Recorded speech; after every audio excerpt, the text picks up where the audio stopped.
One of the key things about getting into flow state when we talk about how to do it is that you enjoy it and that you're accomplishing something that means something to you. And it doesn't have to mean a lot. It doesn't have to be a big It's so pleasurable. How could it not mean something to you? Hello, all my beautiful, mindful, creative friends out there. Thank you for joining me on the Sage Arts Podcast. This is Sage, and I am in the studio today with Brett. Hi. And Ember. Ember, you want to say hi? Say hi. Oh, good girl. Thank you. So now you've been introduced to the room full of creatures. I can't invite you in, my listeners. There's not a whole lot of room. I guess you could sit on the floor with Ember. Ember, you want company? Okay, lay down. See how much room you take up. Oh, she's got all kinds of room. So if you want to come in and hang out on the dog bed with Ember, then she'd be all for it. But yeah, I have been wanting to talk about today's subject for a while. It's the subject of flow, and we're going to spend some time defining it, talking about what it means, talking about why you want to bother with it, and how to get into it, et cetera, et cetera. I started today out by asking Brett what he thinks of flow. Yeah, when you brought up flow, I was thinking of the waitress in the sitcom Alice from the 70s. And I thought, oh yeah, I know flow. And then there's this whole other thing that flow means. So I have a lot to say about flow, but not the waitress. And apparently Brett's going to be comic relief today because I'm not sure if he has a lot to say about flow when it comes to making art. But we're gonna work on that. Well, we will see, won't we? We'll see. I know, exactly. That sounds like a challenge. I don't know. But you need a challenge when you're trying to get into flow state. So. That's what you were talking about. And yes. But yeah, so I was actually introduced to the concept of flow through a freelance client of mine. He brought up this book, Flow. There's a guy named Mihaly Csikszentmihalyi. And I can only say that because I wrote it out phonetically with Csikszentmihalyi. It's such an unusual name. Yeah, he's Czechoslovakian psychologist. Yeah. But he wrote the book on flow, literally. It's called Flow. He and his staff researched it through interviews and observation for years. You said like 30 years ago. The book was written in 1990. 1990. So over 30 years ago. So this is not a new concept. But it's a really important concept that I don't think a lot of people talk about, why you want to aim for this. I mean, we all know, like, when we get into the zone, it feels really good. But it ends up sounding like it was a special occasion. Like, this is an unusual event that I got into flow today when I was in the studio. And honestly, ideally, you should be getting into flow on a regular basis. It is extremely helpful for you as a creative. It's extremely helpful even if you're not a creative, actually. Getting into flow, whatever it is, makes you more efficient, keeps you more focused. You get more work done, usually better work done because of the extreme focus of the nature of this particular mental state. So in any case, that's the kind of subject matter we're going to get into. So hold on for just a second while I do a little business. We're going to thank some people, and I'll try to keep this super short because we have a lot to get to today. First, thank you to everyone who sent messages or left comments or emailed about Kimba. I so appreciate the kind words and the thoughts. We're doing okay. Ember is starting to settle more, but I do need to get her to like the dog park so she can see other dogs, but it needs to cool down here first, or I miraculously need to get up early enough. I was sent several little stories this past week or two. Lori Fagan noted after the Making Space episode, after she listened to that one last week, that she actually does make space about an hour every Sunday morning just to think about what she's doing, where she's going, and why she's doing what she's doing to ground herself for the week. I just thought that was an excellent practice. And maybe we can all pick some time, maybe once a week, to ask the what and the why around what we do and why we do it. So we don't get caught up in just doing what we've always done out of inertia. Mm-hmm. That's just great. Don't be afraid to shift gears when needed. So thanks, Lori, for that reminder. Most of the other stories were about dogs and the relationship with us, which is, so touching. It is crazy just how much we love our furries. I think it's because it's a pretty uncomplicated relationship. We take care of them. They take care of us. Nobody owes anyone anything, et cetera. Might be able to learn a thing or two to better our relationships with others, huh? Right? So thank you for those stories. Please keep sending them and your comments and anything else you want to let me know about. You can write me on the contact page at thesagearts.com, or on Facebook or Instagram at the Sage Arts Podcast. And if you appreciate what I do here and want to give back, go a little ways down the homepage of the sagearts.com website to find those Buy Me a Coffee and PayPal buttons. All these links and more are in the show notes or description section of whatever you are listening to this from. Okay, let's get into the subject about flow. So for me, it's a very important state of mind. It's kind of a goal for my creative sessions in whatever I do. I think most of us as creatives have experienced this state of being, but there are times when it's very hard to achieve it. Sometimes we say things like, I just wasn't into my work today, or I couldn't get into a rhythm. We all have good days and bad days on this, but I don't think it's necessary for us to write off those bad days when we're having a hard time getting into that kind of ideal creative state of mind. I think it helps to understand what the state of mind actually is and what happens when we get into it, what the conditions are that bring it on.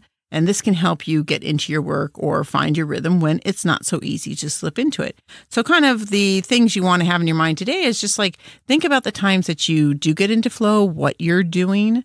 How often do you get into flow, or do you get into the zone, or whatever you want to call it?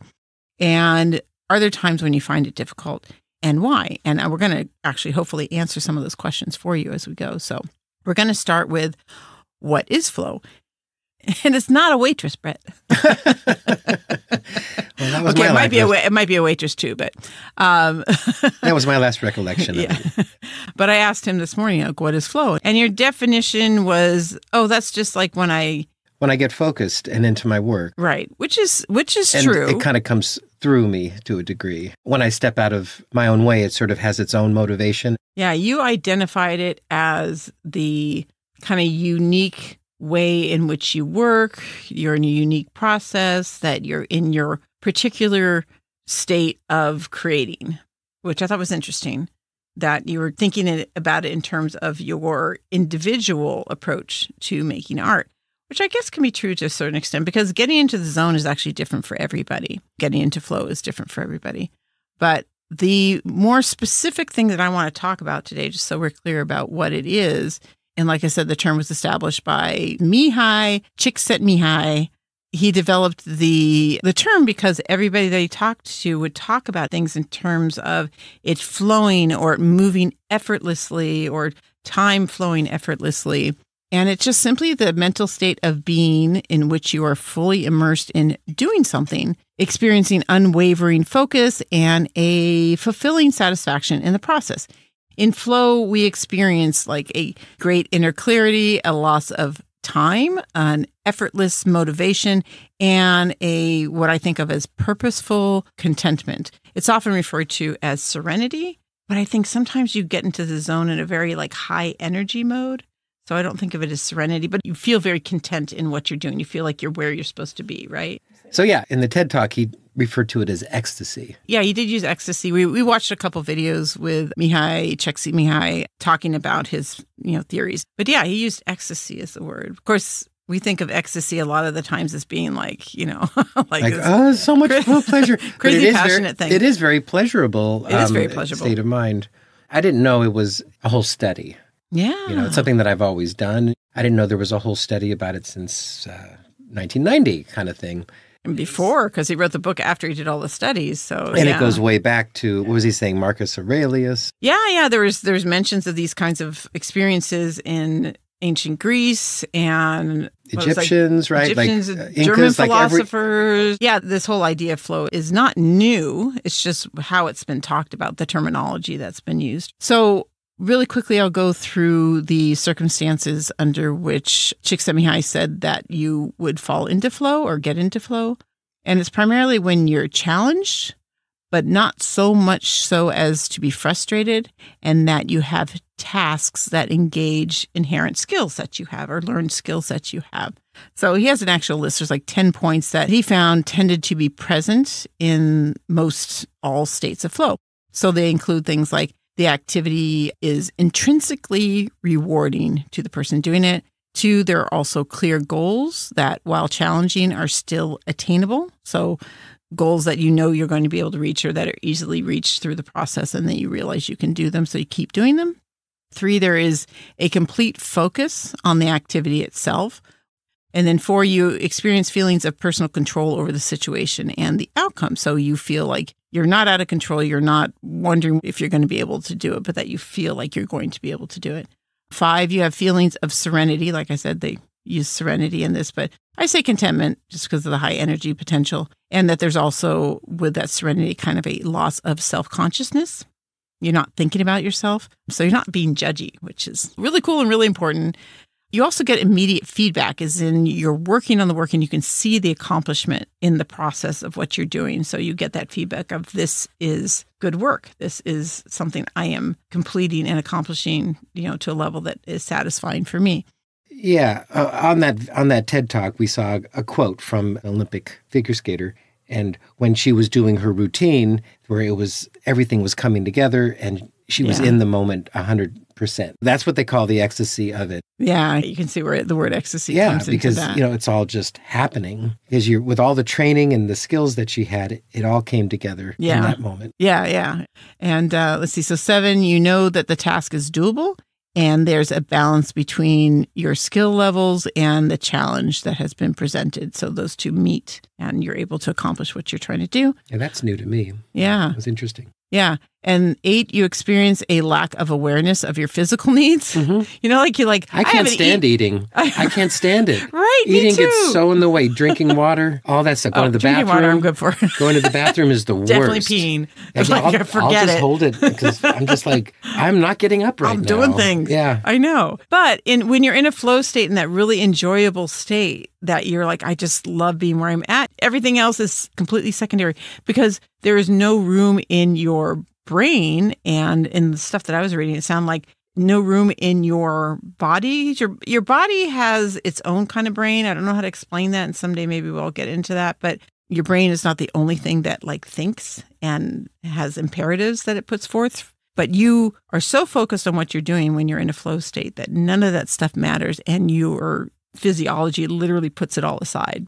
Oh, I have a story about Tex Avery with that, where he was a famous animator, you know? Yeah. And he would work for such long spells, and he would just not want to go down and pee because the bathroom was out the building. They worked in bungalows in the 1940s, so he had to run out the building and then across the way. And that whole ordeal, you bump into people, it takes you out of the state, Yeah, completely. So he actually damaged his bladder because it came he would knock people out of the way, and papers would go flying and bounce into the walls. Itself. It really was. It was. But yeah. So don't do that. That's not ideal, but it shows the kind of focus that people can get into. The hyper-focus. Don't do that. I've read some stuff about this, that when you're in a flow state, it actually shuts down a lot of your physiology because you're so focused. Everything is servicing the activity that you're in. Figure skating right now. I'm not going to go floss my teeth. See, I think getting into flow state would be a great diet approach. Do stuff that gets into flow state, because then you don't think about food and you don't eat and you don't snack. And I could really use that because I used to coach people, if you're going to set up a studio or whatnot, do not set it up anywhere near your kitchen. Well, guess where my studio is? It's not that far. Oh, I guess it is right outside of it. Yeah. If I have to go anywhere outside the studio, I have to go through the kitchen. So we have lots of hehealthy foods in the house. Let me just put it that way. Yes, which is a good thing. Yeah. We have a lot of no chocolate. Cheetos. I'm not a big fan of Cheetos anyway. Cheetos. Yeah, no Cheetos. We have 2 more things in this list of 10 things that are present in most states of flow. So number 9, there is a strong concentration and focused attention, which is basically what we've been saying. It's really so different than any other time. You're like, I'm focused on what I'm doing, but you're not just focused on what you're doing. Nothing else matters. You're like tunnel vision, It you is know? amazing, yeah. And because of that, number 10, you experience timelessness, or a distorted sense of time that involves feeling so focused on the present that you lose track of the time passing. Like you don't know how much time has passed. I mean, how many times have I gotten up from the studio and been like, how the hell is it? Yeah, it's like 4 o'clock 9 already. o'clock. Yeah. I don't understand, So those are the things that tend to be common. It's intrinsically rewarding. You have clear goals. You have a complete focus on the activity itself. You feel like you have personal control. You have feelings of contentment. You get immediate feedback from the work that you've done. you know the task is doable and you feel that the skill level and the challenge is a good level for you. You experience a lack of awareness of your physical needs and strong concentration on focused attention, and you experience timelessness. So all those things tend to come into play when you go into a flow state.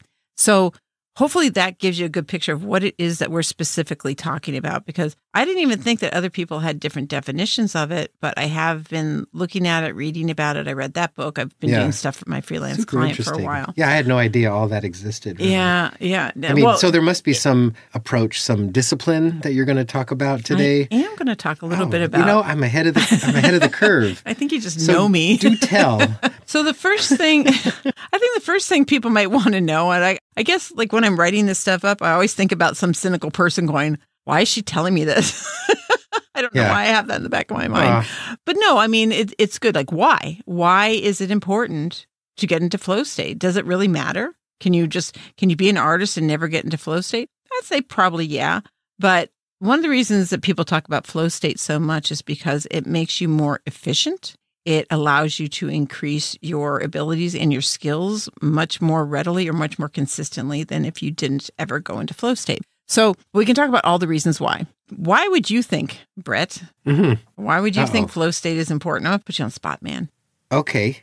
I have an answer for that. For me, it's like I get out of my own way. Yeah. When I'm in what I guess now I realize it's flow state. It's when I get into what I'm doing, headphones are on, I just transport myself into whatever I'm doing to a degree that I don't want any interruptions and I need complete isolation. I need to have an environment that I know I'm not going to have an interruption, which is a hard thing to get, especially with like the phone alerts going off. But I do have my blocks of time where that happens. Yeah. And it may not come right away, but when I sit there and I look at the task at hand, like I'm talking about my professional work, but in my personal work, I do the same thing. Yeah, but there's a slightly different pressure to it because in my professional work, I have deadlines and expectations on me that are a certain really push motivation. Mm-hmm, yeah. But I get past that. And then it becomes a different kind of, would you call it like an intrinsic motivation?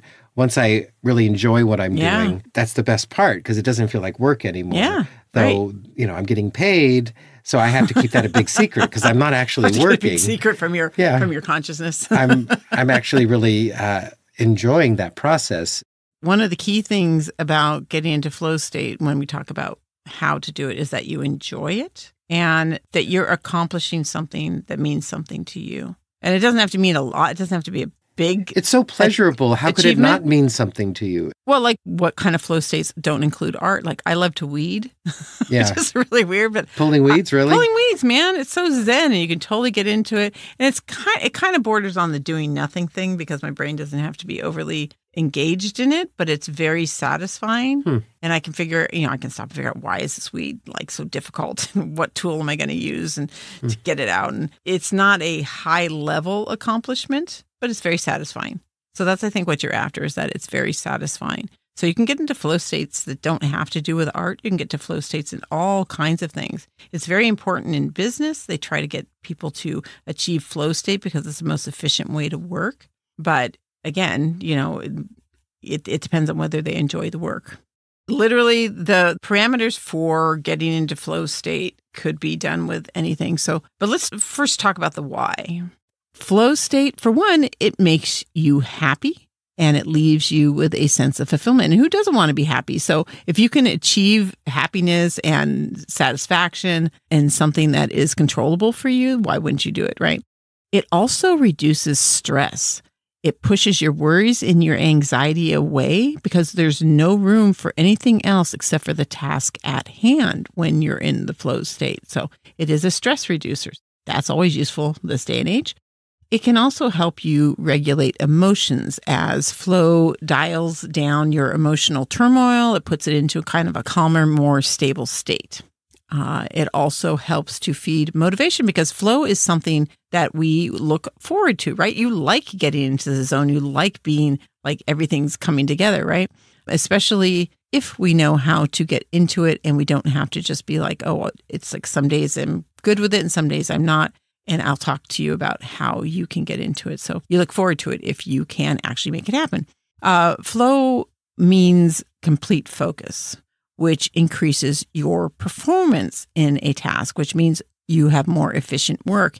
And more efficient work, of course, means that you can get more done. Most of us would like to get more done in the time that we have, so that's useful as well. And since a big part of getting into flow is being challenged, achieving flow means you must push your skills and ideas to keep engaged. And as you push your abilities and hone your eye or whatnot, you improve. Really hardly even knowing that that's what's going on because the enjoyment makes it feel effortless.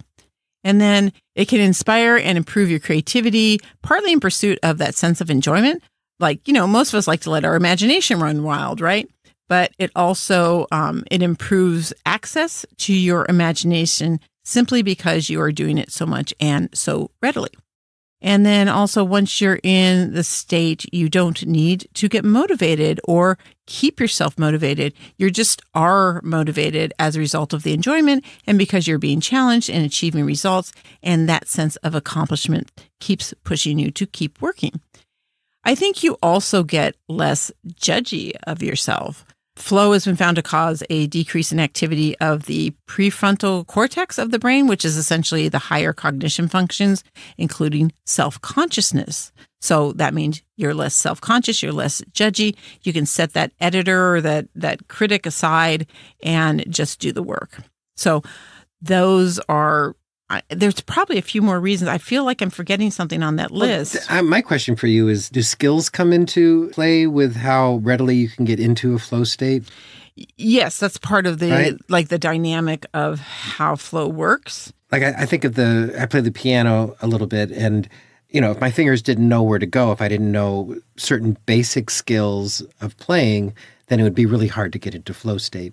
Right. So knowing what I know, I can do that because I know just enough. Right. To create music that way. Yeah. So that leads directly into the conversation about how do you find flow? Where is that? It's a convergence of all those circumstances coming together, I think, in a moment. Well, it is. Like certain skills, certain passions, and then when I reach my limit, and you talked about challenge, where things become a little bit harder, it can throw me out of the flow where I start to experience some anxiety or some frustration. Right.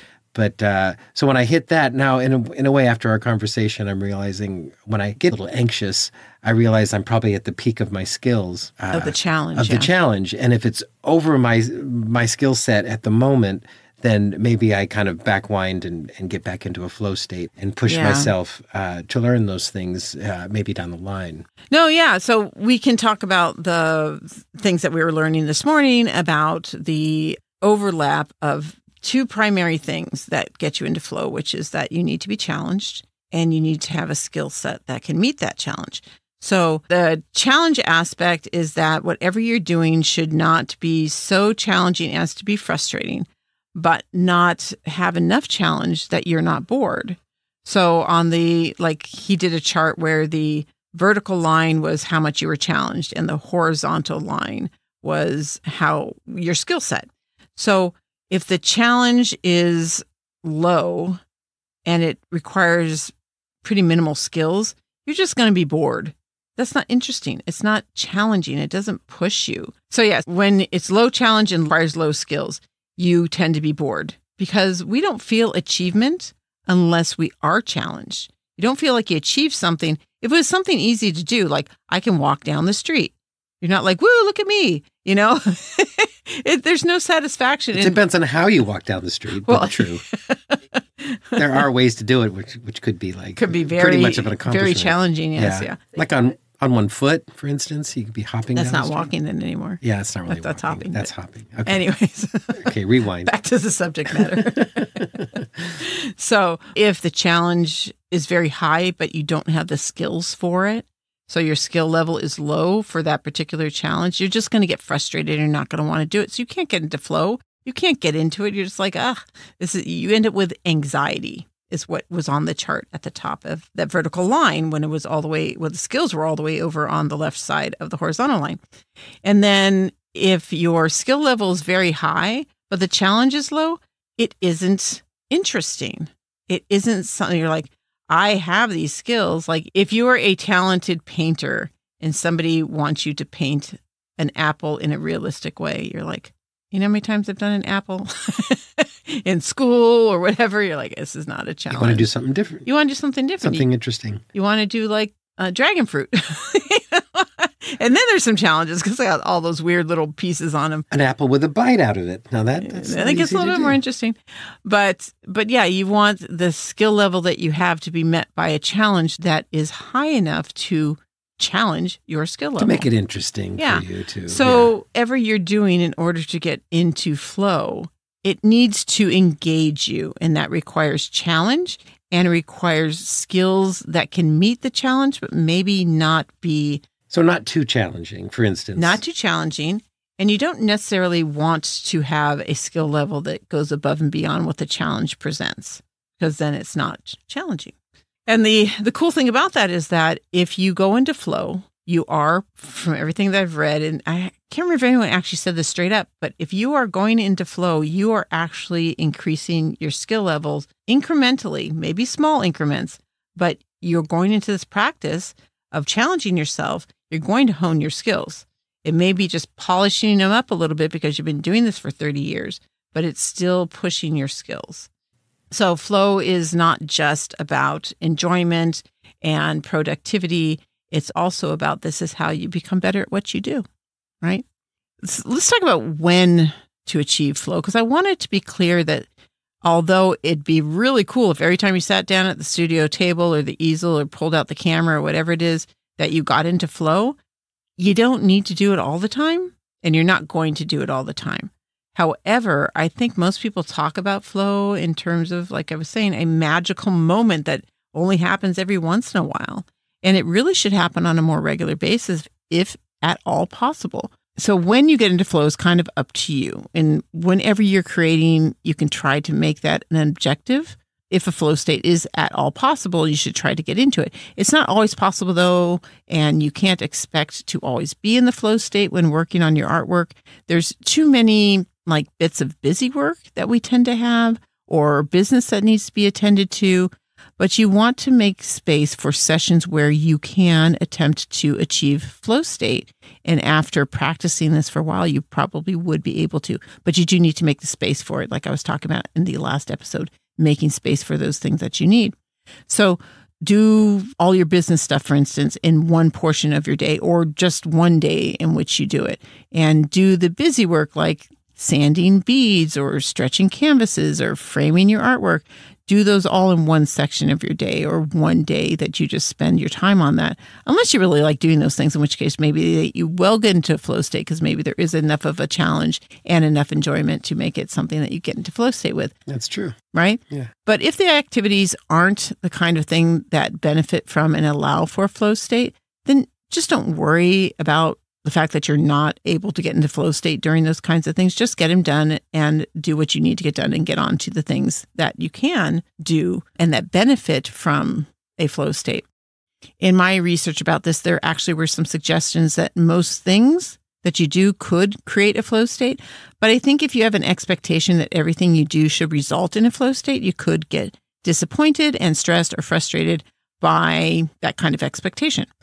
However, I think when you're designing your work, when you're in the act of actual creation or making decisions on design and composition, the fleshing out of your ideas, when you're doing that, I think flow is really the optimal thing that you want to be, the optimal state that you want to be in, because it offers you those enhanced skills and efficiency and a satisfying use of your time. So as to when you want to be in the flow state, ideally when you're in the most creative modes of your process.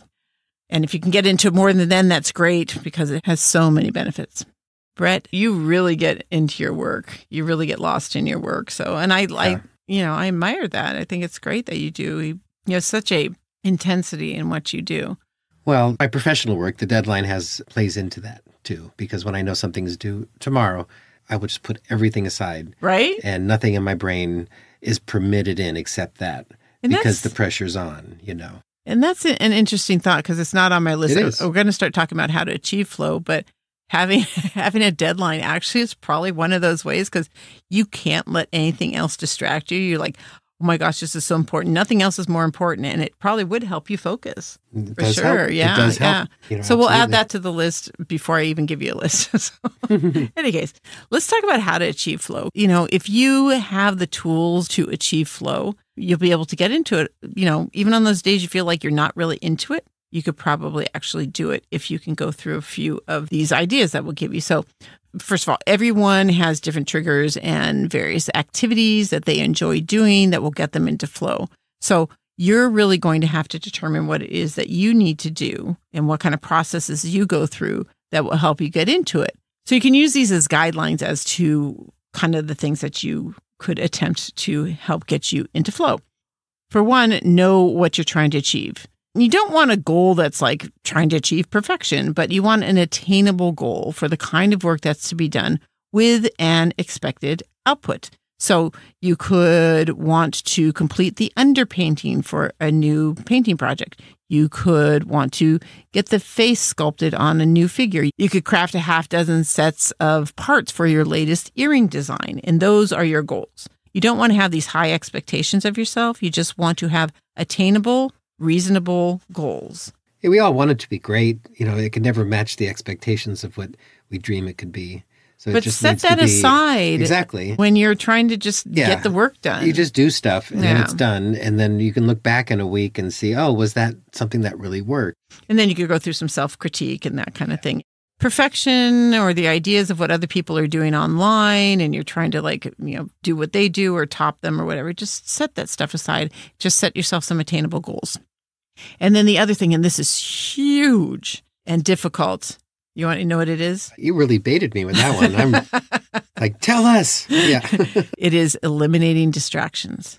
Oh, and that's big. The reason this is so big is because we have so many distractions. And I'm not just talking about the notifications on the phone, which are big, but honestly, our world is designed to pull and keep our attention. So the powers that be have the opportunity to sell us something or get us to give them money so that we can have those distractions at our beck and call all the time, like streaming services or certain apps on our phone, games and whatnot. They're all thieves. They're thieves. They're thieves of our time. Stealing. Yeah, exactly. True. They want to sell us stuff. And then we want a lot of those things. That's the irony. Oh, wow. A more convenient. They make us want those things. They make us think that we need something that we don't. Yes, exactly. Yeah, that's the whole skill. Yeah, there's all these things that are trying to get us to give them money or to buy things. And on top of that, our society actually pushes the idea that we're missing out on things. It's also usually part of a selling process. Missing is the key word. Like we're always missing something and they're always looking to fill that need. But come on, there's no replacing a lot of things. Well, there's no replacing getting into flow state. Yeah, exactly. No one can sell you that. Getting into flow. So yeah, we're always told like if you don't have this gadget or you're not part of this experience that you're missing out. So we actually have a term for it. We have FOMO. Fear of missing out. It's actually like a state that most everybody seems to get into at one point or another. All you need is this podcast. Listen to it over and over and over again, and just send $10 million to this address, and we're all good. Yeah. And this is why I have a hard time really pushing and marketing this show because I don't want to push these things on people. And you generally want to inform and create a community. I get that. And I feel like if somebody listens to an episode or two and goes, oh my gosh, this is speaking to me, this is saying something for me, then they'll, but everybody and everything is vying for your attention. And that is extremely distracting. So we've got, these things constantly going off and we've got this fear of missing out at the back of our mind. And this stuff can really keep us from getting focused. We seem to think we can be momentarily interrupted and that's okay. And it started out, I think, with the whole multitasking thing. I don't know, when did it start? Like in the 80s or whatever, with this idea that we think we can do more than one thing at a time. Oh, yeah, yeah. But it has been proven that we literally can't run 2 or 3 or 4 different things at the same time. The studies have found that your brain will focus on one with the other one kind of hovering in the background and then switch and then focus on the other with the other one hovering in the background. One thing at a time. But your brain isn't actually processing 2 different things at the same time. But what happens, and it's kind of like driving a car, if you are going down the street and then you have to turn, you have to brake and then you take the turn. And then you have to give it more gas to get back up to speed again. But when you're just rolling straight down the road, the car is not using up more energy to go straight. It's just inertia and needs some gas to keep going, but not nearly as much as it is to get up to speed. So once you're up to speed, you can keep at that speed and the forward momentum makes it pretty effortless.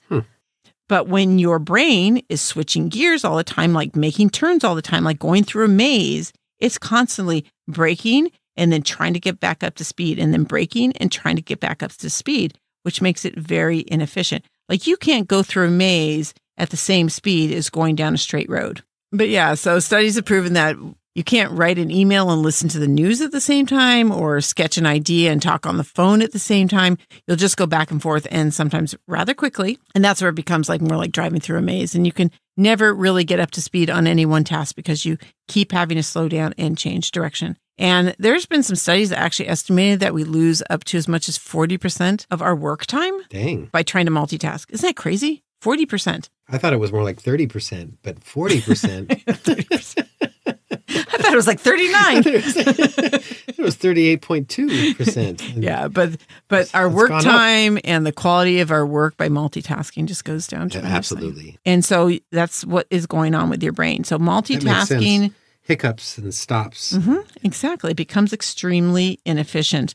But for some reason we think we can. So when you have all these distractions, like people are like, oh, I'll just keep on my email notifications. By the way, I do not have email notifications for anything because I get so many emails. But what if they're really important? What? Right. Well, guess what? I'm going to miss out on them. Yeah. I check my emails usually in the morning, sometimes at night, and then that's it. So the only thing I have on is my text messages and my Facebook messages. But if I'm doing something important, like right now, I don't even know where my phone is right now. Yeah, that's a good thing.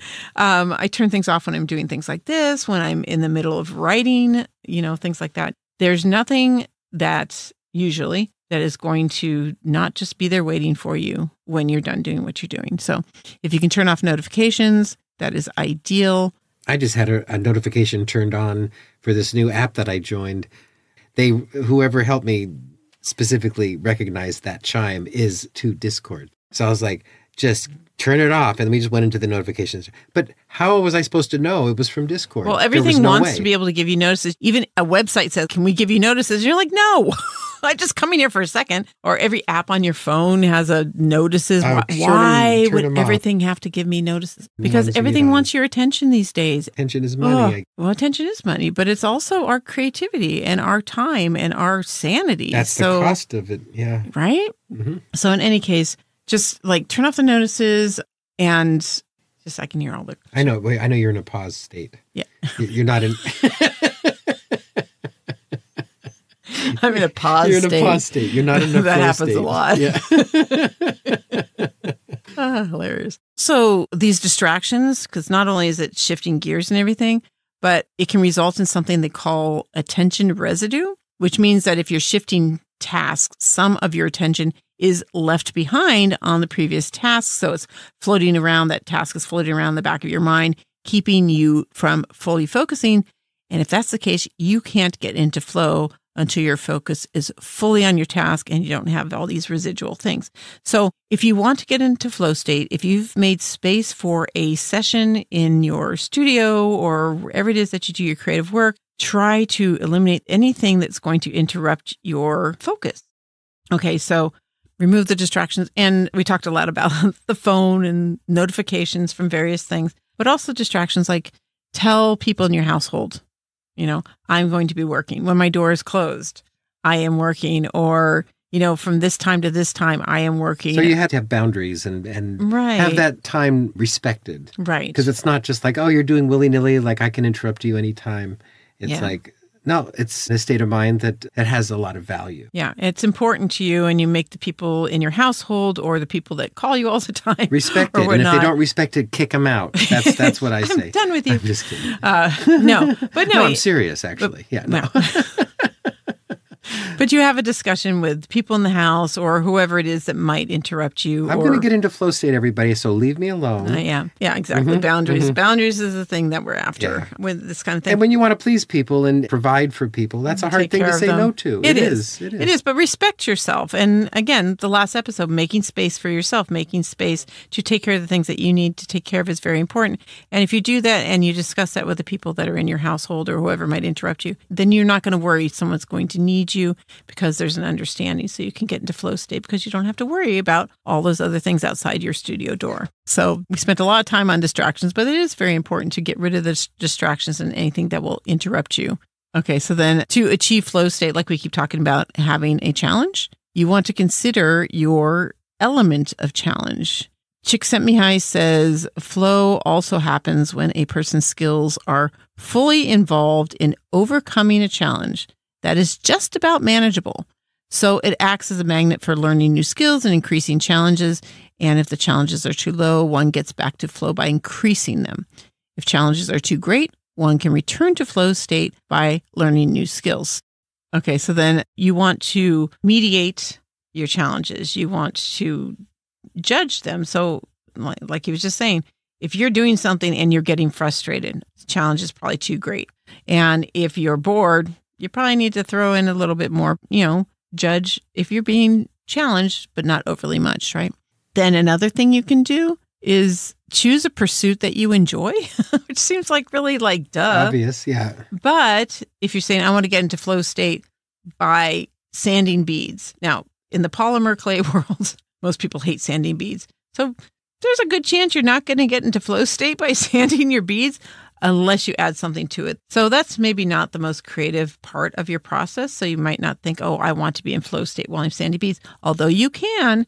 And I used to do that by putting on an audiobook or, a podcast maybe, or something that engages your mind. It's kind of a mindless task. And when you have that kind of thing, it can really relax you in a way too. It can be very relaxing. Yeah. Mm-hmm. And then you can add something to it to really get you into it by making the whole experience interesting, which is where audiobooks or podcasts or something that engages you can actually come into play. Music, yeah. Well, music isn't necessarily going to challenge you. Unless you're a musician, you're trying to figure out how they did that chord or whatever. But you want... Oh, I see, mentally. Yeah, mentally. We ended up having this long discussion after the videos that we were watching about whether you can get into flow state watching TV shows. Because he mentioned something about 7 to 8% of the time that you watch TV or movies that you get into flow during parts of things. Yeah. And what does that look like? And then we started talking about the different shows that you get into that when it's over, you're blinking Yeah, what just happened? You lose yourself in a good show. But it puts into question, why is that flow? Well, it's got to challenge you and it's got to be a skill set. So you're not doing something, but you're watching a show. So how does that get into flow? Where does the challenge and the skill come in? Well, it comes in because when you're watching something for which you are getting questions who killed so-and-so? Or why is that person doing what they're doing? Or what are they going to do next? Or how are they going to get so-and-so to fall in love with them? And we're questioning and we're trying to figure things out. So we actually are challenged by the things that are presented to us. Yeah. And we are engaged by our skill level of, can I figure those things out? You are challenged by what's in the show, and your skill level is what kind of thing that you like to be challenged by mentally. So you can actually get into flow by watching a show, even though it's a bit more passive. But it has to get to that point where your mind is actually engaged in deduction and problem solving. So just kind of interesting side thing. But we were talking about choosing something that you enjoy. So we enjoy shows, we enjoy movies, we enjoy our artwork. I enjoy weeding for some reason. You may enjoy cleaning or whatnot. And you can get into flow state through those things as well. And then kind of the last thing that you can do to help you get into flow is actually a matter of practice before the times that you're actually in those sessions. So you can actually do a number of things that can help you get into that mindset. And they're things like doing nothing, which I bring up episode 20 a lot, which is the necessity of doing nothing. But it's really important. If you haven't listened to it, I really encourage you to do so. But doing nothing can help you get into a flow state more readily because it gets your brain more accustomed to the state of internal stimulus versus external stimulus. So when you're doing nothing, like when you're in the shower, we talk about this in that episode, you can really brainstorm you know how to shower, you know how to wash your hair and stuff. So your brain doesn't have anything else to do. So it goes wandering off and does its own thing. And during those kinds of internal, I think they call them dissociated states, your brain can actually access your unconsciousness and use the information. It's not exactly flow, but it is similar in that you are looking internally for your motivation and for the information that you need versus you're on your phone looking at TikTok or on the computer or on your TV watching You sort of put Netflix. yourself in a receptive mode. Receptive internally. It's also related to meditating or practicing mindfulness, which is something else that you can do if that's something that you're comfortable with and that works for you. I've seen that recommended a number of times, that you want to practice mindfulness because it puts you in a present state, which is very much what flow does in the first place. And meditation, of course, which quiets your mind and should push worries and day-to-day thoughts aside. So these types of practices can attune your brain to a similar type of altered consciousness. And then just doing Zen things that aren't art. So essentially trying to get into flow state in other things that aren't necessarily your artistic endeavors. So like I said, I love weeding and I can get into flow state with that. Or some people like to clean or hike or do yoga. And these things can get your brain into the habit of kind of zoning out. Instead of being in the zone, you're zoning out. It's kind of related, right? It is. But it's without the pressures that you might put on yourself when you're creating artwork. Like you tend to be like, I want to make a great piece, or I need to make 100 pieces before the show next week. But if you do more of those kinds of things, spend time doing nothing, meditate, practice mindfulness, or work on getting into the zone in other areas when you get into your creative work and you want your session to allow you to get into flow. You've been doing this in other areas and it's a lot easier for you to fall into it simply because you basically practice it. Okay, so what if, regardless of me telling you these things that you can do, you still have a hard time getting into flow? Well, becoming familiar with what flow state is and how to achieve it, first of all, that'll help you realize when you're not being challenged, when you're not in flow, when you're overly distracted, or when you're being frustrated. We say things like, we just can't get into that today, or we feel helpless to do anything about the state of not being in flow, even when we want to. But recognize that you're not in a flow state and know how to assess the situation. I think it comes down to 4 questions. You can ask yourself, am I bored? In which case, you need to challenge yourself more. Or is this frustratingly too difficult? Or am I distracted by outside stimuli? Or am I distracted by internal thoughts and emotions? So once you've identified what it is that's getting in the way, you can hopefully address the issue. So if the work is boring, take it up a notch. Try a new technique or a new subject or a new form or a new approach. If it's boring, but it has to be done, like we were talking about the sanding of the beads, you can engage your mind in another way by, like I said, listening to podcasts or audiobooks until you can get back to those more engrossing creative aspects of your process. If the work is frustrating and you don't want to do it, if it's too hard and that's not letting you get into the zone, take things down a notch. Maybe you're not ready to do those particular things that you're trying to do, or maybe you need to ask for help. So kind of like ask yourself, if you need to be doing this frustrating aspect of your work, is there a simpler approach to it?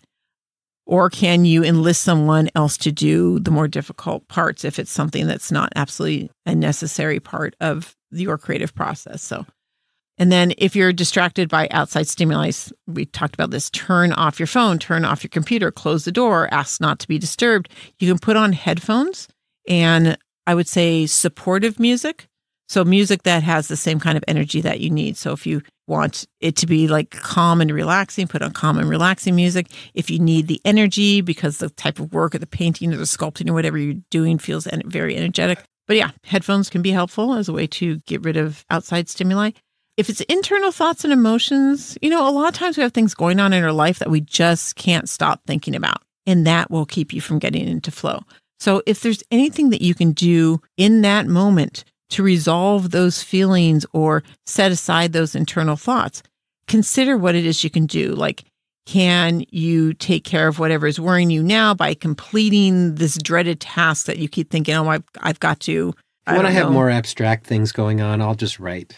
I'll just write it all down. Something's on my mind. It's a good way to get it out of your system. Yeah, if there's something that's bothering you that you can't take care of because like the other person that would have to be part of the conversation isn't available, or it's something you simply can't address right now, you can write things down. You can call somebody and talk things through to try to like lessen your worry, or we just need to be able to see the solution to not think about it anymore. It was like, oh, if I do X, Y, and Z, then I'll probably get this taken care of. And then we can set it aside and get more focused on our work, that kind of thing. Yeah. So, but yeah, do whatever you can. If it is another person and you can talk to them, because it's going to get in the way of you getting into a flow state if that's what you really want to be doing.